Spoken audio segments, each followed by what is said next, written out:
Welcome back to our discussion on blending traditional filmmaking with the modern magic of AI video creation. Let's dive into how classic cinematography meets AI-driven production, where every frame counts. Absolutely, it's such a rich topic. Balancing timeless filming principles with emerging AI techniques. Right. So, we start with the fundamentals of filmmaking. Shot composition, for instance, the rule of thirds. You know, dividing your frame into 9 parts to create visual harmony by placing key elements at the intersection points. Indeed. And then there's headroom, which is essentially the space above your subject's head. Too much creates a feeling of isolation, while too little makes it feel cramped, correct? Exactly, and then we have leading room, also called looking room. This is crucial for guiding the viewer's eye naturally in the direction your subject is moving or looking. Yeah, it creates that dynamic flow in the scene. Speaking of dynamics, shot sizes really define storytelling, don't they? From extreme wide shots to close ups and extreme close ups. Right you are. Extreme wide shots set the scale and context, while close-ups capture the emotions in detail. It's like you switch between the grand landscape and the intimate expression. Exactly. And then camera angles, eye level, high, low, bird's eye, even Dutch tilts. Each one gives a completely different feel, like making a subject look powerful or vulnerable. Definitely, and the choice of angles can completely change the narrative tone. A low angle, for instance, can make someone appear dominant, whereas a high angle can make them seem exposed or even powerless.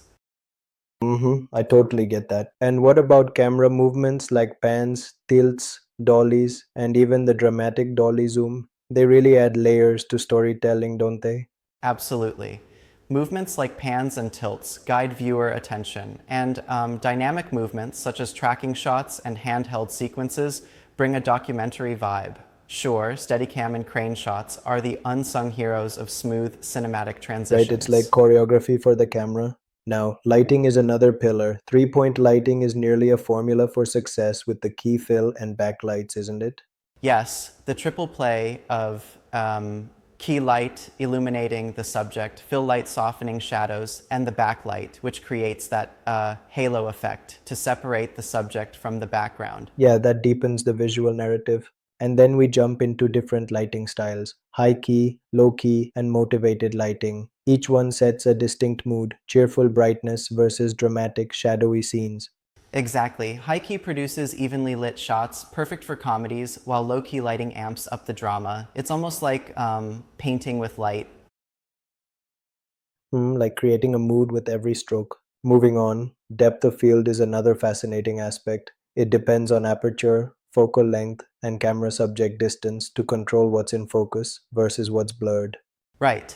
A shallow depth of field draws focus to the subject while blurring the background, creating intimacy, whereas a deep focus keeps the entire scene in sharp detail, perfect for landscapes or complex shot compositions.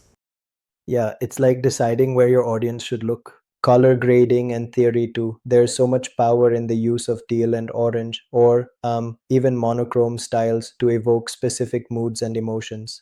Absolutely. Color isn't just about aesthetics, it's emotional language. Warm colors evoke passion and energy, while cool hues can convey calm or even sadness.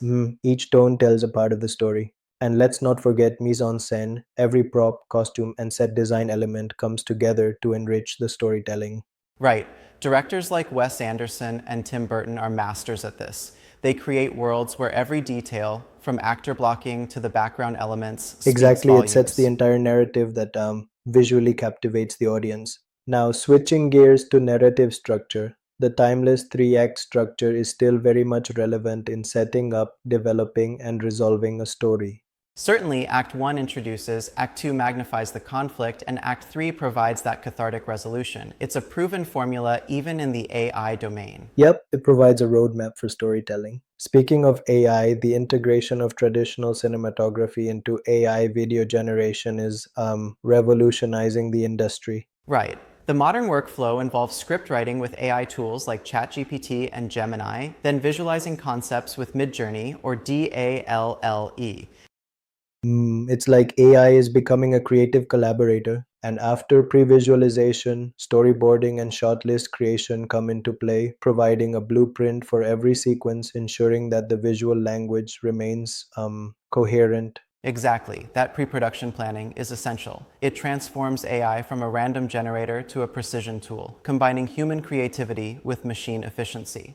Yeah, that planning stage is like the secret sauce. Then, in the actual AI video generation phase, platforms like Runway Gen 3, Kling AI, and Pika Labs offer different strengths, from ultra realistic physics to intuitive interfaces. Right, each platform has its unique flavor and price point. For example, Runway Gen 3 offers professional grade content with great creative controls, while Kling AI and Pika Labs focus on user accessibility and specific features. And they're all evolving quickly. What's interesting is how prompt engineering has become the new camera operation. The detailed prompts like subject, action, scene, camera movement, lighting, and style essentially guide the AI in creating the perfect shot. Yes, it often goes like this. Medium close-up of a pensive subject with dynamic lighting following a graceful dolly move.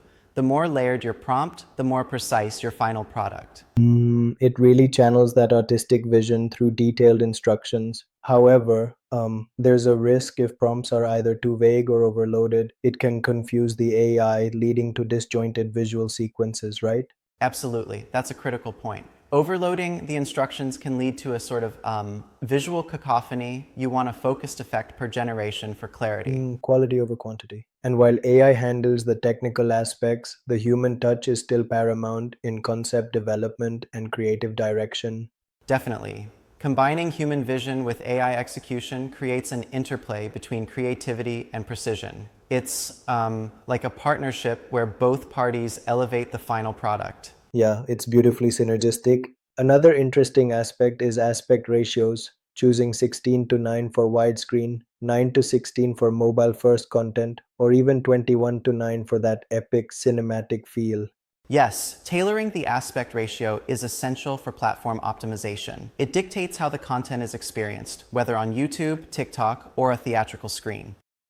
It really changes the visual impact. And sound design shouldn't be overlooked. Dialogue, sound effects, and scores all help in delivering that full cinematic experience. Precisely, sound is the emotional undercurrent of the visuals. Even with stunning AI-generated images, a thoughtful soundtrack ties it all together, much like in classic cinema. Absolutely, the audio brings the visuals to life. Finally, the guide emphasizes continual iteration, experimenting with multiple prompts, platforms, and refining techniques. You have to evolve your approach as both technology and creative vision grow. Right, it truly is an ongoing learning journey. The principles of filmmaking have endured for over a century, and they continue to be the foundation upon which these groundbreaking AI methods build. Mastering both is key for creating compelling content. That really wraps up our discussion today, blending the art of traditional cinematography with the efficiency of AI video generation. Any final thoughts? Just that the tools may evolve rapidly, but the core principles of visual storytelling remain timeless. Embracing both opens up endless creative avenues. Absolutely, a perfect melding of art and technology. Thanks for that deep dive. It's amazing how much there is to explore in this evolving field. Yep, and here's to continued learning and creativity in every frame we create.